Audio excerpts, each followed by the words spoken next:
جو سامنے نظر آ جائے اس کو سچ سمجھ لینا، اس کو حق سمجھ لینا اور اسی سے ہونے کا یقین پیدا کر لینا، یہ بے دینی ہے۔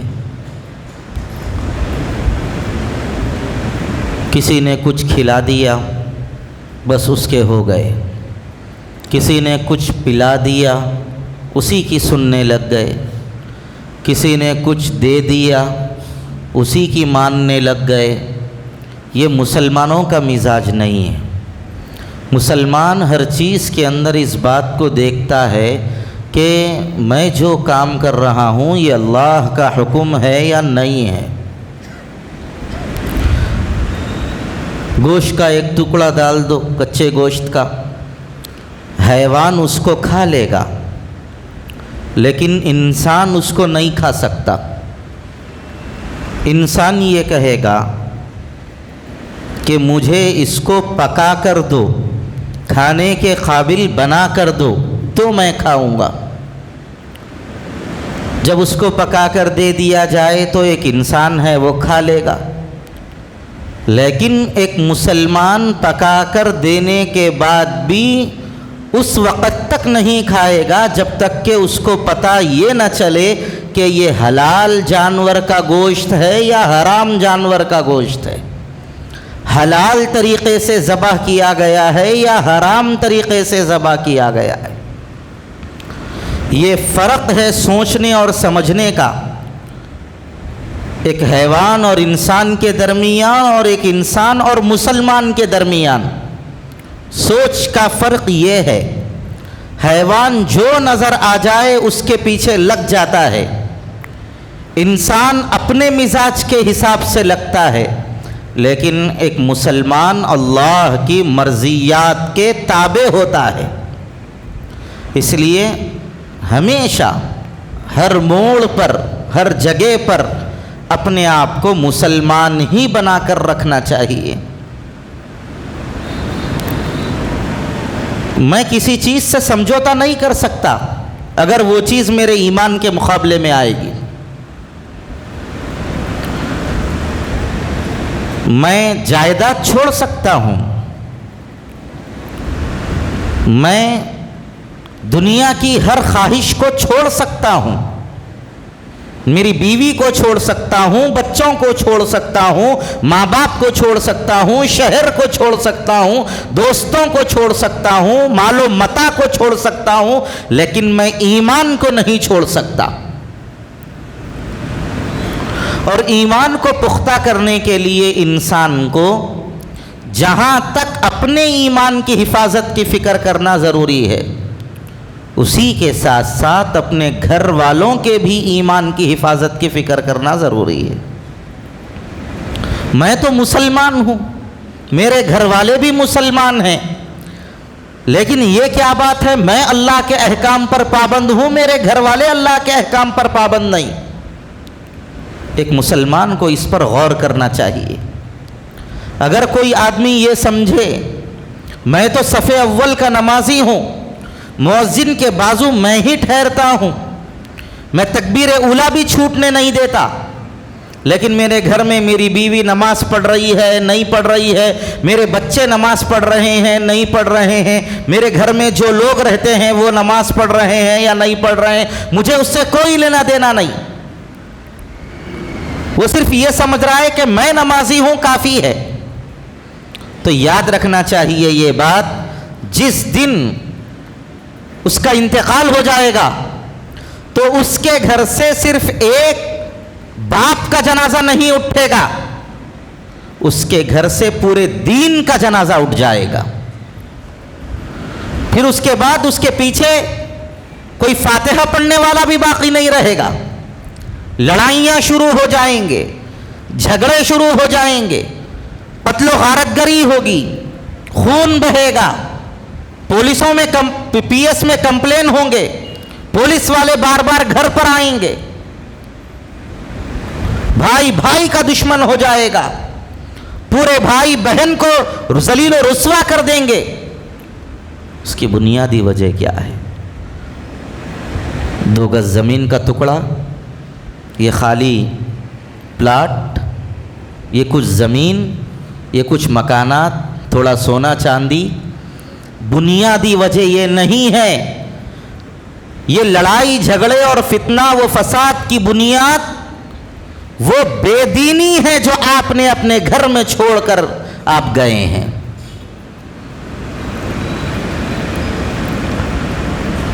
بعض لوگ یہ سمجھتے ہیں کہ میرے 1 سے 4 مکانات ہیں، میں نے اپنے بعد اپنے بچوں کے لیے بھی مکان خرید کر رکھ دیا ہے، بیٹیوں کے لیے بھی مکان خرید کر رکھ دیا ہے، میرے پاس یہ پیسہ ہے، یہ جائیداد ہے، یہ ہے، وہ ہے، اور دین نہیں دیا اپنی اولاد کو، دیندار نہیں بنایا اپنی اولاد کو، تو آپ نے اپنے پیچھے کیا چھوڑا؟ یہی اینٹوں پتھر کی عمارتیں، یہ زمین کے فنا ہونے والے ٹکڑے، یہ کاغذ کے جلنے اور پگھلنے والے نوٹ، آپ نے کیا چھوڑا اپنے پیچھے؟ یہ تو ایک کافر بھی چھوڑ کے مرتا ہے، تو ایک مومن کے مرنے میں اور کافر کے مرنے میں کیا فرق رہا؟ مومن وہ ہے مال چھوڑے نہ چھوڑے اعمال چھوڑ کر مرتا ہے، اس کے پاس سامان ہو یا نہ ہو اپنی اولاد میں ایمان چھوڑ کے مرتا ہے، اس کے پاس جائیداد اور مال و متاع ہو یا نہ ہو اپنی اولاد اور اپنے پیچھے رہنے والوں میں دین کا ذوق چھوڑ کے مرتا ہے۔ یہ فرق ہے ایک مومن اور کافر کے مرنے میں۔ ہم لوگوں کو فیصلہ کر لینا چاہیے کہ ہم کیسی زندگی گزار رہے ہیں اور ہم کیا چھوڑ کے اس دنیا سے جا رہے ہیں۔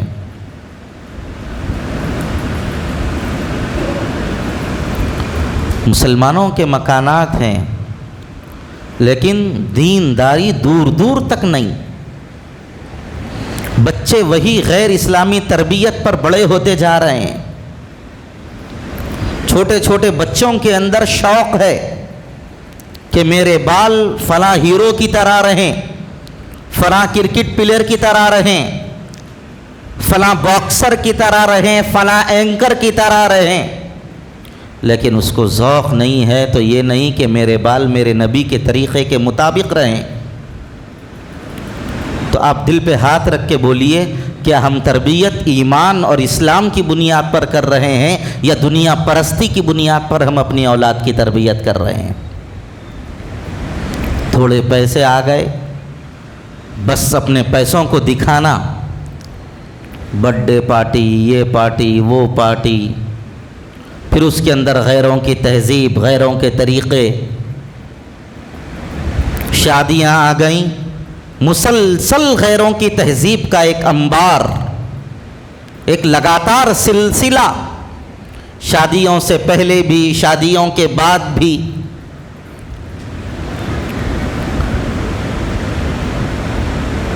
ہمارے گھرانوں میں دین کہاں رہا؟ افسوس تو یہ ہے چھوٹے چھوٹے بچوں کو گانے بجا کے نچا رہے ہیں، اور ماں باپ بھی بیٹھ کے دیکھ کے خوش ہو رہے ہیں کہ ہمارا بچہ کتنا اچھا ناچ رہا ہے، ہمارا بچہ کتنی اچھی ایکٹنگ کر رہا ہے، ہمارا بچہ کتنا اچھا گانا گا رہا ہے۔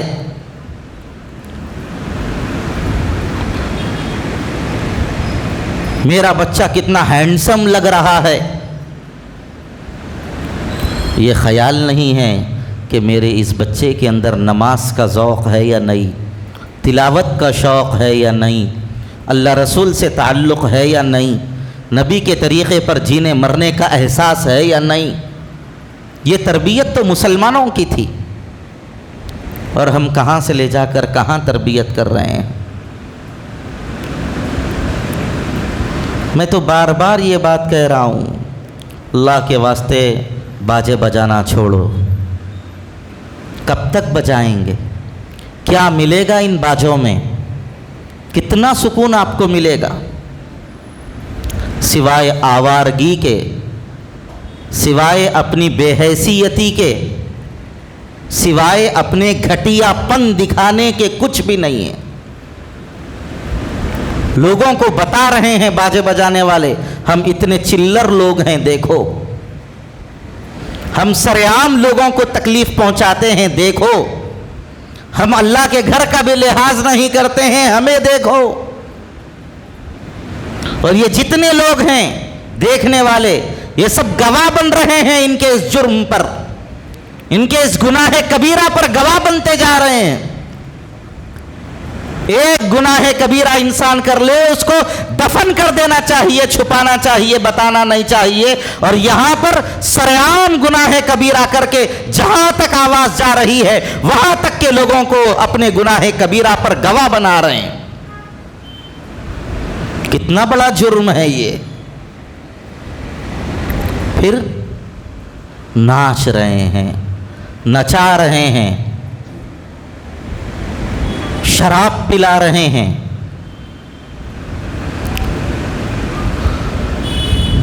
پردے کا جنازہ نکل رہا ہے، محرم و غیر محرم کی کوئی تمیز نہیں، اپنے پرایوں کا کوئی لحاظ نہیں، ہوتا ہے یہی۔ اب جہاں بھی باجا بجائیے، بعض لوگ ایسے رہتے باجے کی آواز آتے ہی انہوں ہلنا شروع ہو جاتے، اور جب تک جا کے انہیں ناچا نہیں اس کو سکون آتا نہیں۔ اور یہ بجانے والوں کو تو خالی ہونا کوئی نہ کوئی ناچنے والا، بجانے والا کون ہے کہ بجانے لگا رہا کون ہے کہ انہیں ناچنا کون کی، کسی کو کسی کی فکر نہیں ہے۔ اور افسوس کی بات تو یہ ہے بعض مسلمان اپنی عورتوں کو لے کے آ کے نچوا رہے ہیں، فنکشن ہالوں میں نچوا رہے ہیں، گھروں کے نیچے نچوا رہے ہیں، اور یہ سمجھ رہے ہیں کون دیکھنے والا ہے، گھر کے ہی لوگ ہیں۔ یہ جو باجا بجا رہے ہیں کیا یہ آپ کے گھر کے لوگ ہیں؟ ان سے پردہ آپ کے اوپر واجب نہیں ہے۔ شیطانیت جب ذہن و دماغ پر سوار ہو جاتی ہے تو پھر ایسی صورت کے اندر پہلے مسلمانیت کا جنازہ نکلتا ہے، پھر اس کے بعد آدمی جو چاہے کرنے لگتا ہے۔ باجا بجانا بے حیائی ہے، اور حدیث کی کتابوں میں آیا ہے اذا لم تستحی فاصنع ما شئت، جب تم بے حیا ہو جاؤ تو جو چاہے کر لو، تمہیں کوئی پوچھنے والا نہیں۔ اور یہ باجے بجانے والے اتنے بے غیرت اور بے ضمیر اور بدمزاج ہو جاتے ہیں، ان سے کہا جائے بھائی بازو گھر کے اندر ہارٹ کا پیشنٹ ہے، تھوڑا آگے جا کے ہم کیا کرنا، انہوں بیمار رہے تو ہم کیا کرنا۔ اب آپ بولیے کیا یہ انسانیت سے بھی گری ہوئی حرکت ہے یا نہیں ہے؟ عین نمازوں کے ٹائم باجے بجا رہے ہیں، گھر میں کوئی عورت نماز پڑھنے کے لیے مصلی بچھائی ہے، ان کے باجوں کی آواز۔ میرے بھائیوں، آج کل ہماری جو لڑکیاں ماں باپ کے گھر کو چھوڑ کر فرار ہو رہی ہیں، اس کے اندر بے شمار وجوہات ہیں۔ ایک وجہ ان کی ناجائز عاشقی ہے، اور دوسری اس کی اہم ترین وجہ گھروں میں بے دینی کا ہونا ہے۔ اگر گھر میں دین کا ماحول ہوتا، گھر والوں کے اندر اللہ رسول کا ڈر اور خوف ہوتا، رسول اللہ سے محبت ہوتی، اللہ سے کامل درجے کا تعلق ہوتا، رات کے 11 بج رہے ہیں، بچی نے موبائل لیا، ماں اس کو فوراً ٹوک دیتی، باپ دیکھ کر اگر اس کو غصہ کرتا تو وہ بچی اور آگے قدم اٹھانے والی نہ بنتی۔ ہمارے شہر کی کچھ لڑکیاں، 3 نوبالغ لڑکیاں انسٹاگرام پر کسی سے دوستی کر کے راہ فرار اختیار کر رہی تھی، بہار کو جا رہی تھی، پولیس والوں نے پکڑ لیا۔ پکڑنے کے بعد ان سے وجہ پوچھی تو اس کی ایک وجہ تو یہ تھی کہ ان کے تعلقات ہو گئے تھے کچھ وہاں پر رہنے والوں کے ساتھ۔ دوسری اہم ترین وجہ ان لڑکیوں نے یہ بتائی، ہمارے گھر کے ماحول سے ہم تنگ آ چکے ہیں،